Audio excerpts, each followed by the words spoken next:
성경에 보면 하나님께서 어떤 시대적 차원의 섭리를 행하실 때 그 섭리로의 전환이 이루어지는 시점에 특정한 사건이 먼저 선행되어지고 난 후 섭리의 전환이 이루어지는 경우를 많이 보게 됩니다. 특히 이런 일은 예언된 마지막 타임라인 가운데 하나님이 행하시는 심판과 구원의 섭리에 그대로 적용되어집니다. 이게 무슨 말인지 먼저 로마서 11장에 보면 이런 말씀이 나옵니다. 형제들아, 너희가 스스로 지혜 있다 하면서 이 신비를 너희가 모르기를 내가 원하지 아니하노니, 이 신비는 이방인의 충만한 수가 들어오기까지 이스라엘의 덜어는 우둔하게 된 것이라. 로마서 11장 25절. 이 말씀은 이스라엘 민족의 회복과 구원에 관한 말씀입니다. 여기서 보면 이스라엘을 회복하기 위한 하나님의 섭리가 이루어지기 전에 먼저 이방인들의 충만한 수가 차야 한다고 말씀합니다. 여기서 이방인의 충만한 수라는 것에 대해 여러 다양한 해석들이 존재하지만 일반적으로 보면 예수 그리스도의 복음을 받아들인 이들의 수 또는 주님 안에서 순교당한 사람들의 수를 의미한다고 봐야 합니다. 이렇게 이방인의 충만한 수가 차게 되면 그제야 이스라엘의 가려진 눈이 벗겨지고 회복과 구원의 역사가 임하게 된다는 것입니다. 지금 보면 이스라엘이란 나라는 이미 육적으로는 회복이 된 상태입니다. 그래서 여기서 말씀하는 이스라엘의 회복과 구원이란 영적인 회복을 의미합니다. 즉, 이방인의 충만한 수가 차기 전까지는 이스라엘의 완전한 회복의 섭리가 이루어지지 못한다는 것입니다. 이것은 하나님께서 시대적 차원의 중대한 섭리를 행하실 때 필수 전제로 정해놓으신 원칙이라고 할 수 있습니다. 즉, 어떤 중요한 시대적 차원의 섭리를 행하려 하실 때 먼저 이행되어져야 하는 전제적 섭리가 이루어지고 난 후 그 다음 섭리의 전환이 이루어지는 것입니다. 이런 하나님의 섭리의 전환을 말씀하는 또 다른 경우는 데살로니가 후서 2장에 보면 나오는데 먼저 2장 1절 이하는 이렇게 말씀합니다. 형제들아, 우리가 너희에게 구하는 것은 우리 주 예수 그리스도의 강림하심과 우리가 그 앞에 모임에 관하여 영어로나 또는 말로나 또는 우리에게서 받았다 하는 편지로나 주의 날이 이르렀다고 해서 쉽게 마음이 흔들리거나 두려워하거나 하지 말아야 한다는 것이라. 누가 아무렇게 하여도 너희가 미혹되지 말라. 먼저 배도하는 일이 있고 저 불법의 사람 곧 멸망의 아들이 나타나기 전에는 이르지 아니하리니. 데살로니가후서 2장 1절로 3절.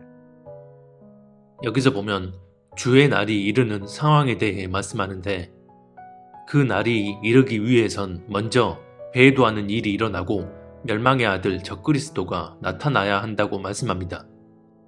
여기서 주의 날이란 1절에서 보면 알 수 있듯이 주님이 강림하시고 우리가 그 앞에 모이는 날, 즉 휴거의 날입니다. 이 날이 이르기 전에 먼저 교회의 배도가 일어나고 적그리스도가 활동을 시작해야 한다는 것입니다. 여기서 교회의 배도와 적그리스도의 등장은 하나님이 직접적으로 주도하시는 섭리가 아닌 하나님이 허락하심으로 이 땅에서 풀어지는 섭리입니다. 어쨌든 이 구절을 통해 알 수 있는 전제적 섭리는 교회가 배도하는 일과 적그리스도의 등장입니다. 즉, 이 일들이 먼저 일어나지 않으면 주님의 날이 이르지 않는다는 것입니다. 그리고 2장 5절 이하에 보면 이런 말씀이 나옵니다. 내가 너희와 함께 있을 때 이 일을 너희에게 말한 것을 기억하지 못하느냐. 저로 하여금 저희 때에 나타나게 하려 하여 막는 것을 지금도 너희가 안 하니. 불법의 비밀이 이미 활동하였으나 지금 막는 자가 있어 그 중에서 옮길 때까지 하리라. 그때에 불법한 자가 나타나리니 주 예수께서 그 입의 기운으로 그를 죽이시고 강림하여 나타나심으로 패하시리라. 데살로니가후서 2장 5절로 8절. 여기서 보면 불법의 아들 적그리스도가 나타나서 자기 정체를 드러내게 되는데 그 전에 먼저 막는 자가 옮겨지는 일이 일어나야 한다고 말씀합니다. 이 구절을 통해 알 수 있는 하나님의 전제적 섭리는 막는 자가 옮겨지는 일입니다. 즉, 막는 자가 옮겨지는 일이 일어나기 전에는 적그리스도가 자기 정체를 드러내는 일이 일어나지 않는다는 것입니다. 그런데 3절에선 분명 먼저 교회의 배도가 있고 적그리스도가 등장해야 주의 날, 즉 휴거의 날이 이른다고 했는데 5절 이하에선 적그리스도가 등장하기 전에 먼저 막는 자가 옮겨지는 일이 일어난다고 합니다. 이게 무슨 차이일까요?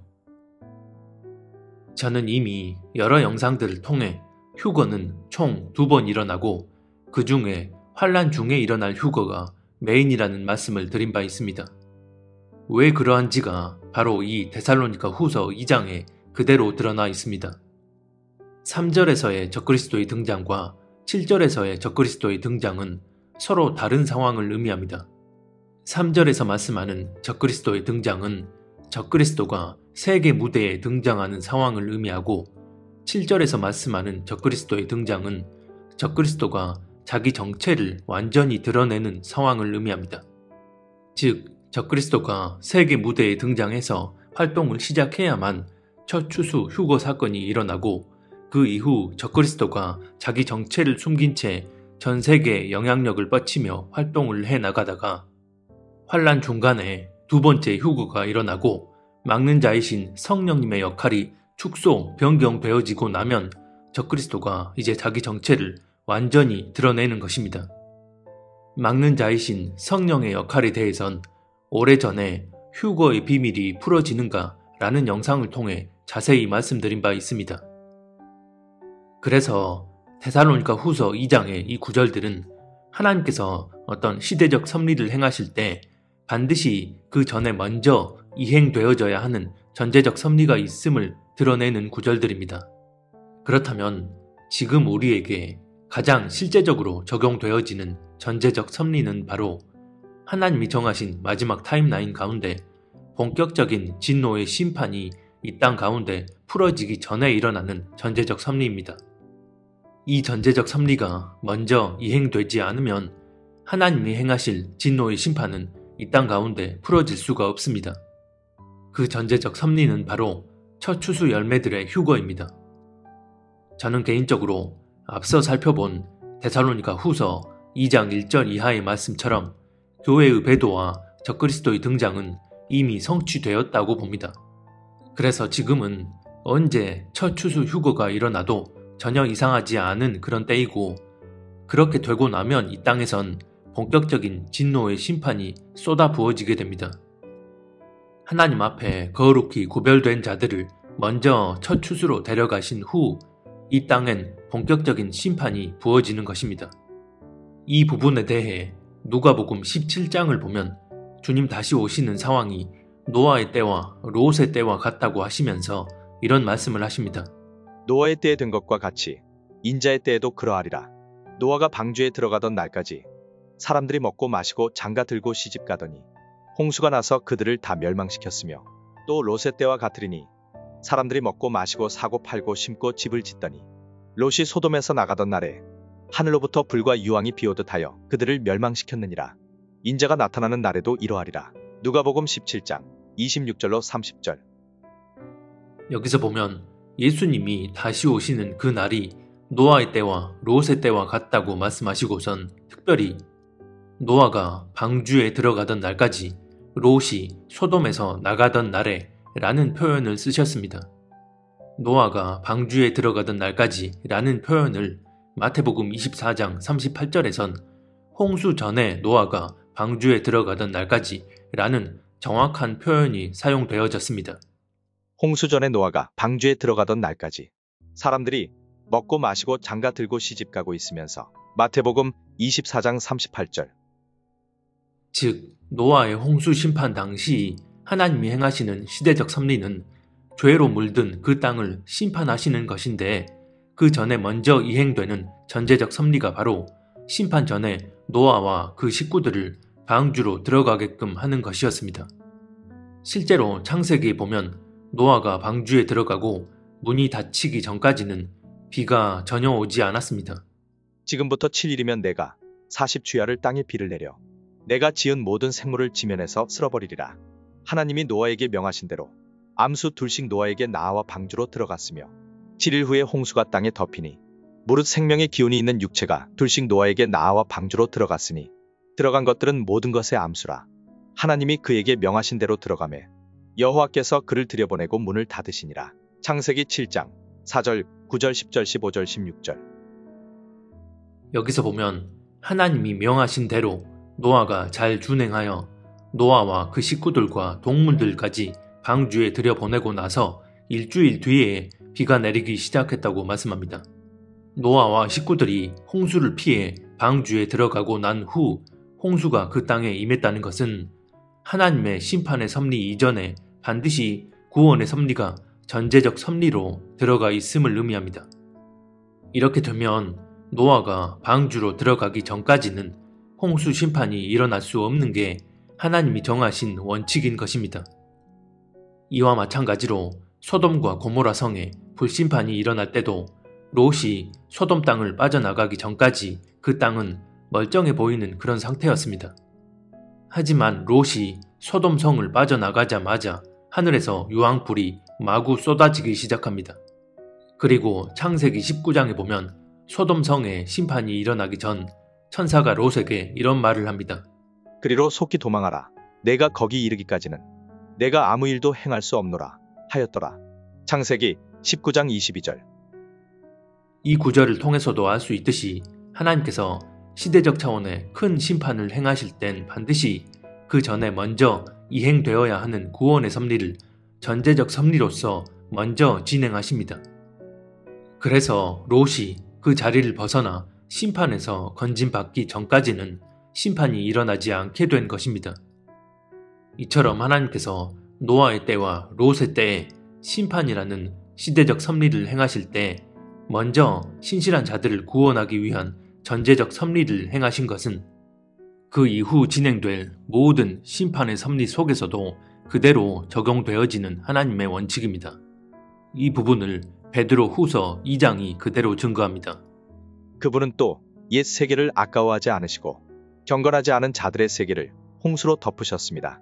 그때 그분께서는 정의를 부르짖던 사람 노아와 그의 가족 7사람만을 살려주셨습니다.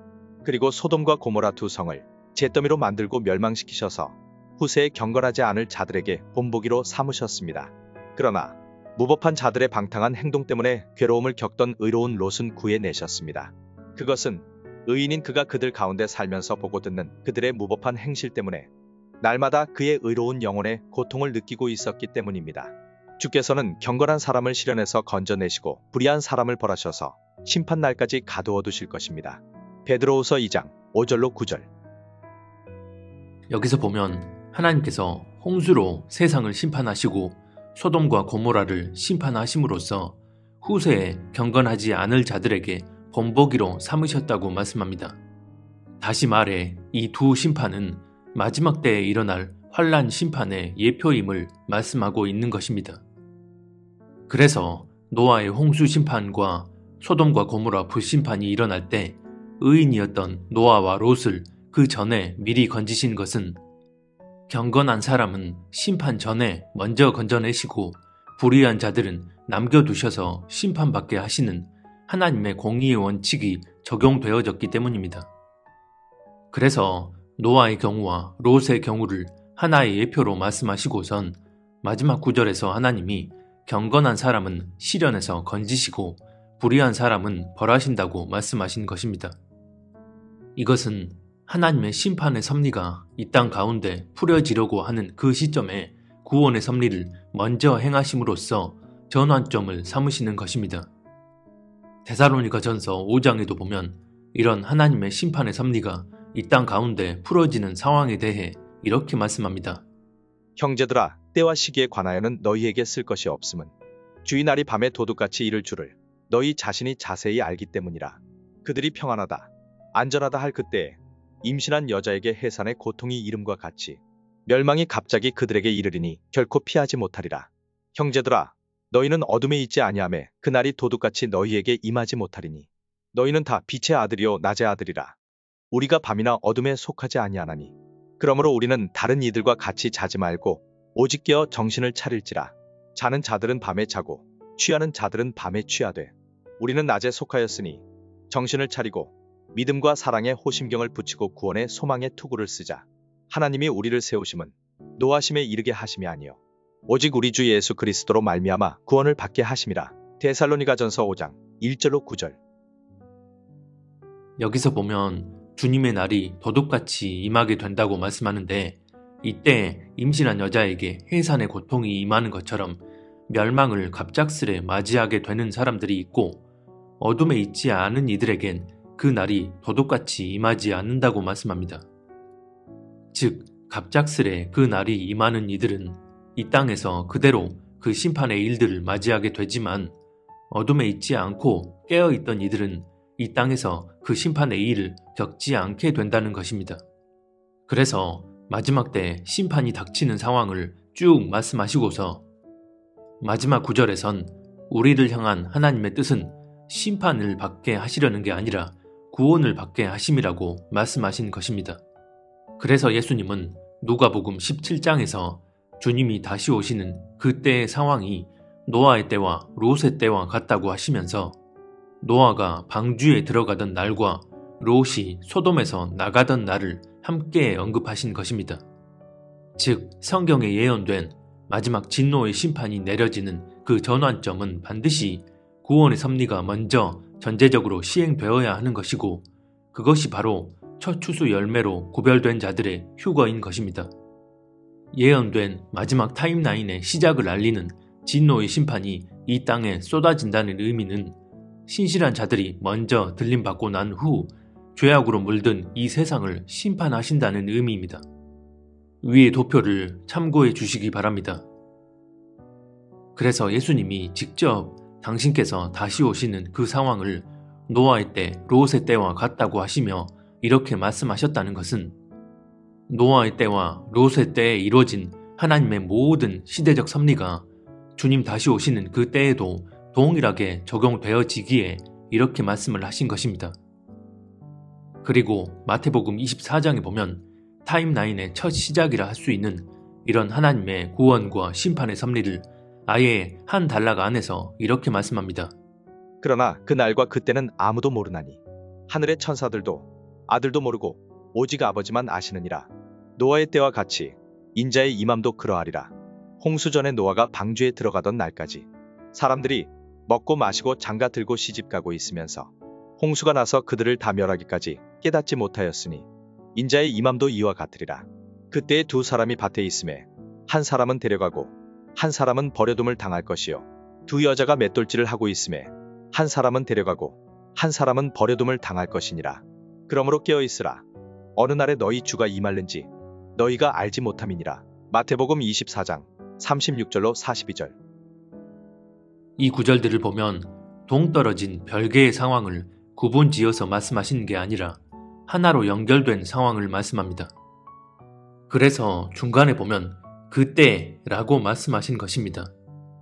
즉, 주님 다시 오시는 그 상황이 노아의 때와 같다고 말씀하시고선 뒷부분에서 두 사람 중 한 사람이 데려가고 한 사람은 버림받는 그 상황이 바로 노아가 방주에 들어가 심판을 피하고 나머지 사람들은 그 땅에 버려져 심판받게 된 경우를 빗대어 동일한 의미로 말씀하신 것입니다.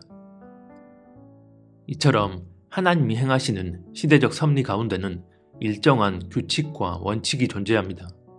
그 원칙은 바로 이 땅에서 행해질 시대적 차원의 섭리가 풀어지기 전에 먼저 이행되는 전제적 섭리가 있다는 것이고, 더군다나 그것이 심판에 관한 섭리라면 반드시 하나님의 구원의 섭리가 전제적 섭리로 먼저 이행되고 나서 심판이 거행되어지는 것입니다.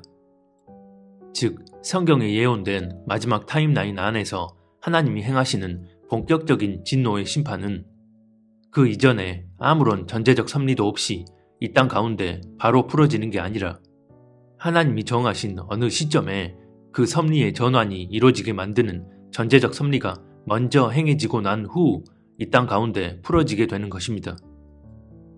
지금 보면 전 세계적으로 전쟁과 자연재해, 경제위기, 각종 사회 혼란 등이 여기저기서 발생하고 있고, 이보다 더 큰 전쟁의 소문과 경제 붕괴의 조짐들도 들려오는 것을 봅니다. 또 우리는 전 세계적인 전염병 사태로 이미 한번 홍역을 치르기도 했습니다. 하지만 분명히 알아야 할 것은 지금 이 시대 가운데 일어나고 있는 이런 시대적 사태들은 성경에 예언된 그 본격적인 심판이 아니라 심판 전에 미리 예열되어지고 있는 전조현상이라는 것입니다. 거대한 댐이 가두어진 물의 방류를 막고 있습니다. 그런 상황에서 댐에 미세한 구멍들이 하나둘 뚫려서 그 구멍들 사이로 물이 조금씩 흘러 들어옵니다. 지금 우리가 전 세계적으로 겪는 상황이 이와 같다고 보시면 됩니다. 가두어진 물 전체가 방류되기 위해선 반드시 그 댐 자체가 제거되어야 하는데, 댐이 제거되지 않는 이상 댐에 뚫린 구멍 사이로 물이 일부 흘러 들어올 순 있어도 가두어진 물 전체가 대대적으로 방류되는 일은 일어나지 않습니다. 마지막 진노의 심판이 이 땅 가운데 풀어지는 상황이 바로 댐이 제거되고 나서 물이 방류되는 상황입니다. 댐이 제거되지 않으면 물이 절대 방류될 수 없는 원리라는 것입니다. 그래서 지금 현실은 댐에 의해 물의 방류가 억제되고 있고, 그런 상황에서 댐에 뚫린 구멍들 사이로 물이 조금씩 흘러 들어오는 상황입니다. 이 원리를 이해하지 못하면 댐이 제거되지 않은 상태에서도 가두어진 물이 방류될 수 있다고 주장합니다. 즉, 하나님이 행하시는 전제적 섭리 없이도 어느 날 갑작스럽게 이 땅에 진노의 심판이 쏟아지게 되고, 그래서 휴거는 진노의 심판이 다 쏟아 부어지고 나서 환란 끝에 이루어진다고 주장합니다. 성경이 말씀하는 섭리의 메커니즘을 이해하지 못한 채 성경을 지식적으로만 풀어내려 함으로 나타나는 안타까운 현상입니다. 이런 휴거에 관한 하나님의 섭리에 대해 이미 여러 영상들을 통해 자세히 말씀드린 바 있습니다. 휴거는 환란 이전에 첫 추수 열매로 구별된 자들을 대상으로 먼저 일어나고, 그 다음 환란 중간에 믿음으로 환란을 인내하는 이들을 대상으로 두 번째 휴거가 있을 거라고 말씀을 드렸습니다. 이 부분에 대해선 영상 마지막에 나오는 링크 화면을 클릭해서 꼭 보시기 바랍니다. 다시 말씀드리지만 하나님이 정하신 종말의 타임라인 안에서 본격적으로 풀어지게 될 진노의 심판은 아무런 전제적 섭리 없이 어느 시점이 되면 갑작스레 일어나는 게 아니라, 그 전에 반드시 그 심판이 일어나도록 만드는 전제적 섭리가 있고 나서 이 땅에 풀어지게 됩니다. 이것이 성경을 통해 확인해 볼 수 있는 하나님이 정하신 섭리의 원칙입니다. 성경에 예언되어 있는 그런 심판의 일들은 우리의 상식을 모두 초월하여 일어나는 파괴적 수준의 재앙들입니다. 한번 생각해 보시기 바랍니다. 마지막 진노의 심판이 본격적으로 시작되면 전쟁과 경제 붕괴, 전염병, 자연재해 등으로 사람 3분의 1이 죽임을 당하게 된다고 말씀합니다.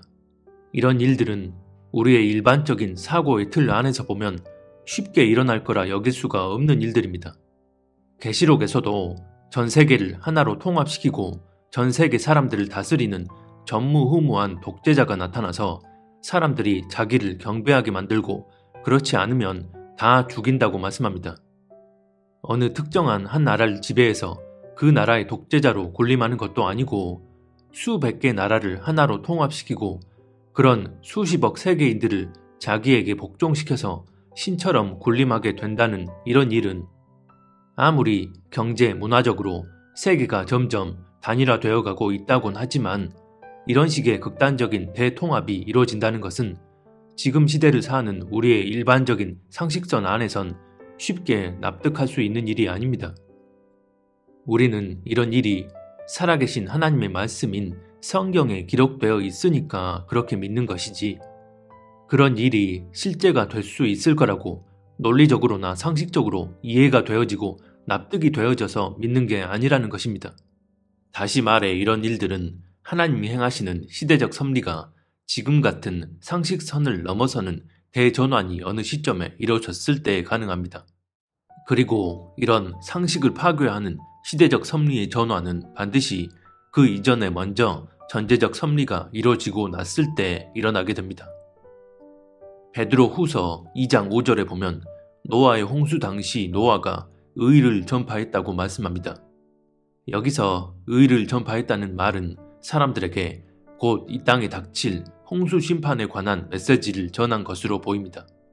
그런데 당시 사람들의 상식적 관점에선 눈에 보이는 하늘은 언제나 맑고 비 한 방울 내리지 않던 그런 날씨였는데, 그런 현실에서 홍수가 곧 일어날 거란 메시지를 전한다면 가당치도 않은 주장이었던 것입니다. 이런 일은 오늘날도 마찬가지인데 대다수의 사람들은 자기 눈에 보이는 현실 영역에 갇혀서 그에 따른 근시안적 사고와 관점만을 견지합니다. 그래서 지금이 성경적으로 어느 시대인지를 분별하지 못합니다. 베드로 후서 3장에 보면 이런 말씀이 나옵니다. 먼저 이것을 알지니 말세에 조롱하는 자들이 와서 자기의 정욕을 따라 행하며 조롱하여 이르되 주께서 강림하신다는 약속이 어디 있느냐. 조상들이 잔후로부터 만물이 처음 창조될 때와 같이 그냥 있다 하니 이는 하늘이 예적부터 있는 것과 땅이 물에서 나와 물로 성립된 것도 하나님의 말씀으로 된 것을 그들이 일부러 잊으려 함이로다. 이로 말미암아 그때의 세상은 물이 넘침으로 멸망하였으되 이제 하늘과 땅은 그 동일한 말씀으로 불사르기 위하여 보호하신 바되어 경건하지 아니한 사람들의 심판과 멸망의 날까지 보존하여 두신 것이니라. 베드로후서 3장 3절로 7절.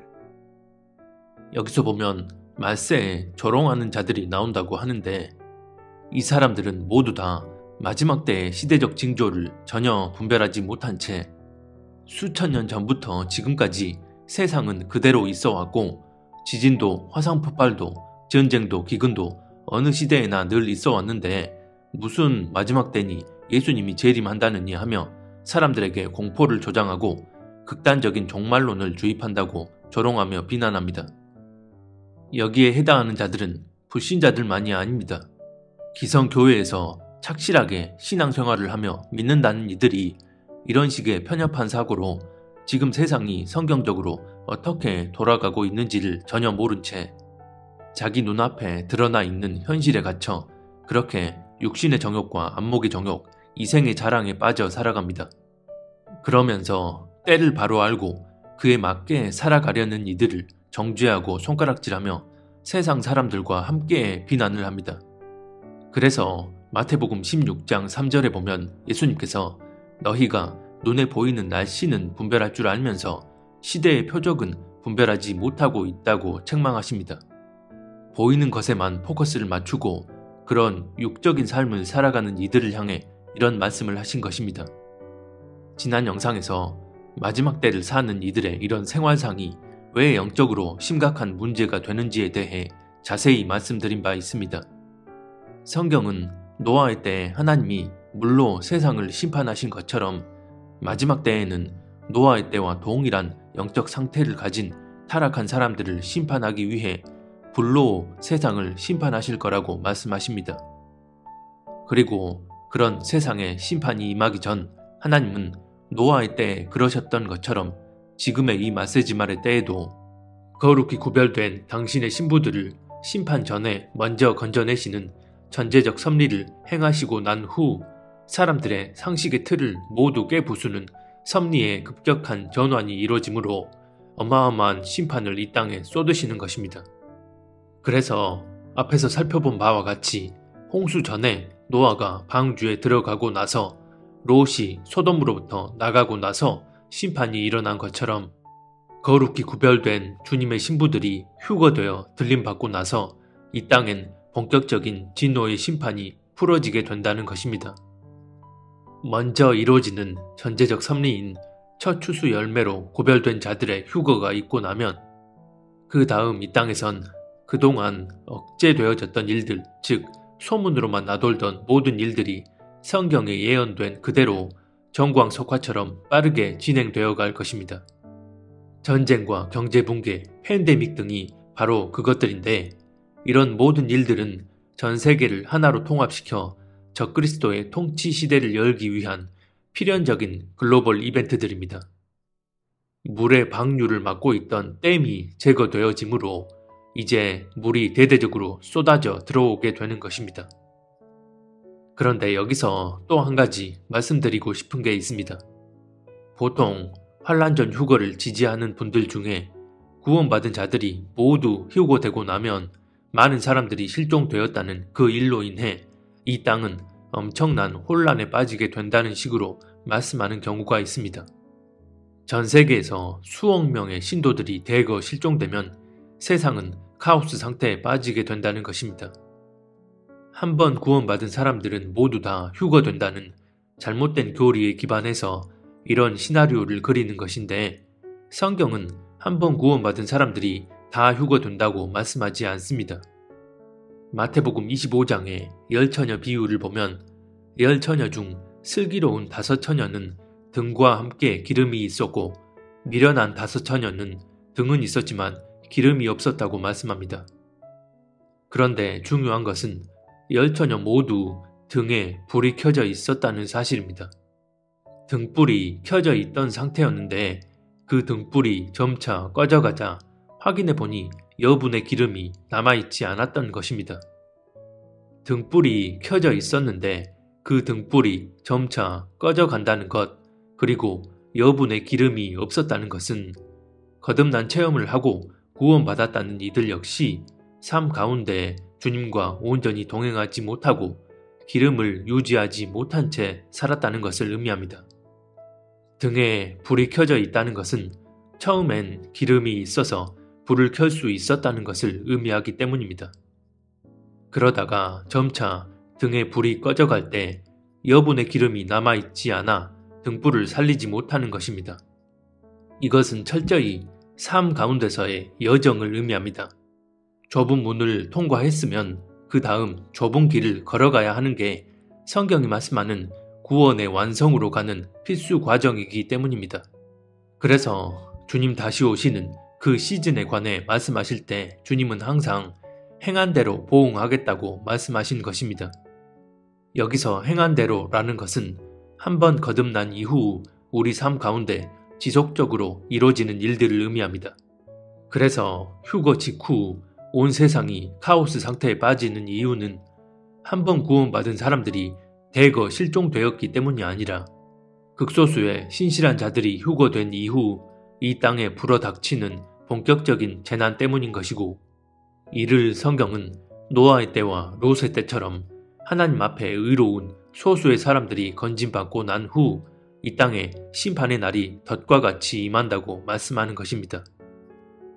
하지만 이런 하나님의 섭리를 제대로 이해하지 못하고 적용하지 못하면 수억 명의 사람들이 한 번에 갑자기 사라져서 전 세계가 카오스 상태가 된다는 그런 시나리오만 생각하고 있다가 정작 휴거가 일어날 땐 거룩히 구별된 극소수의 사람들만 첫 추수 열매로 들림받게 된다면 그때 나는 휴거되지 못한 채 이 땅에 남아서 지금껏 한 번도 경험해보지 못한 재난을 겪게 될 수 있습니다.